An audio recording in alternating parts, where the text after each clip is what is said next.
Nongshum amadi Pukhao da leiriba Pambei na Luchingba Unlf Mpa na Micham Miyam Ngaklibasi Tokhanba Yaroi atoppa maphamda pukhiba sukya Yaroi haiduna ngashi Imphal East ki Uyumpok Khunjao Community Hall da pangthokhiba Khundrakpam Kendra gi tonganba lupsingi oiba miyamgi miphamna warep laukre. Eramdam Kanba Lup EKAL Village Protection Force VPF Sinam United Committee of Pukhao and Makengdolai Gram Panchayat na sinba thouramaduda EKAL gi Chairman H Ibohanbi VPF Convener Th Somen United Committee of Pukhao and Makengdolai Gram Panchayat ki President Th Sanjoy Village Development Committee Uyumpok Khunjao ki President Y Kokngangbi na chingba saruk yaki. EKAL gi Advisor T Nabakumar na warep pathokladuna Fongdoraklibada haukiba chahi gi May 3 dagi kuki singna maitai da landarakpa haurakpada state amadi center lengakna Micham Miyam Ngaklibasi thona faraba khul ngakpa kaya thoraktuna khul ngakpa haurakibani. Lengakna khul ngakpa singfagatnaba amadi mafam kharada punna thamnaba hotnarakpa yaningdaba fongdoktuna ngasigi mifam asi sinmani.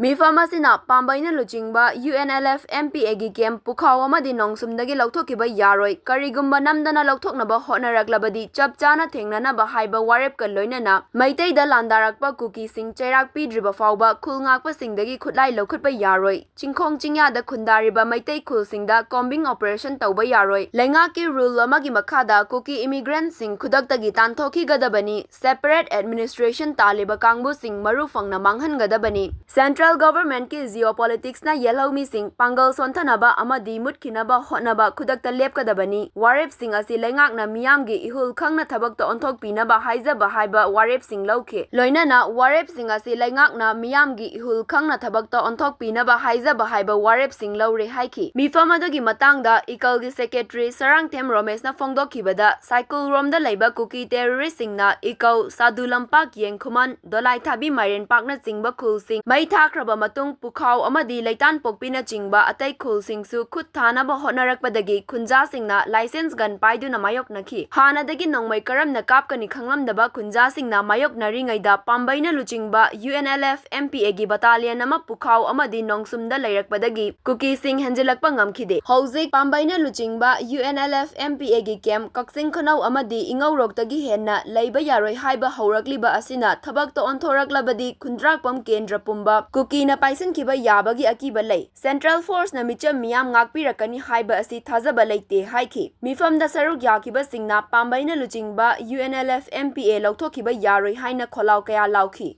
Eramdam Kanba Lup EKAL Uyumpok GP amadi Village Protection Force Sinam amadi United Pukhao Protection Makengdolai Lup masina ngasi Uyumpok Community Hall asida miyamgi pangthoksei masi maruan pangthoksabi maramdi akhoi haugi basahi 2023 gi May 3 dagi sathari lan asida kukina maitai gi jati atam sathari lan asida maitai jati na akhoi gi khulai pai gi basi paliba government asina amadi government of India na tawrokliba sugumlaba niyom kai tawrokliba sing matam sana thengnaba ngamdaba miyam milan thungakpa ngamdaba miyam gi punsi kanba ngamdabdagi akhoi gi maitai gi isinau singna maitai gi keno singsina kun masar masabu ngaksanabgidamakta akhoi gi government khulai sing mullaga ngakchabgi daikta se lokhibane aduna masi government na politician goiba waroi sinama hana gi leirmoi hanjanma ngamdri khaidi khoi kun ngakpa jin khulai se fagat pa yaroi kariguma faga namo horna watamda akhoi gi apun boina mayam amatoina thengnangbini hai warep sing lepsare aduga akhoi asigum loba volunteers khatangna thengnaba ngamdabi awaba leirupasida Unlf ki Pambei na Luchingba khoi sinau singna maikai som Pukhao adigi Nongshumda maikai somda maruina ngakpibdigi ngasidi mpham je santi adu matik leire akhoi singhong singa da lo ubangam le aduga akhoi mikam mirau kon misi mina kya tadre karigumba government na hairiba Nongshumgi singthak asida akhoi ngakpi senbiriba asugum laba Unlf Pambei Luchingba sinau singi lothokpigib taragadi mafam somda asana pan silakum matamda koi asamna palbu loina thalde habin nasade tawbadabu mpham kya da thokliba thodo wathok sing tawrkana koi mikam mirau kon thalakadra haibigi bipaina phongdok nei aduga akoi chibung singa da uri below sing se masi koi pan mangam loi adun maike somdagi Unlf ki leiriba koi gi sinau singlan mi sing mpham somdagi lothok piginu haina government ki maike da ngasi organization ahumna amadi tongan maike digi lengri mai ben singi side gi volunteer gi club ki village development side ki one thamjai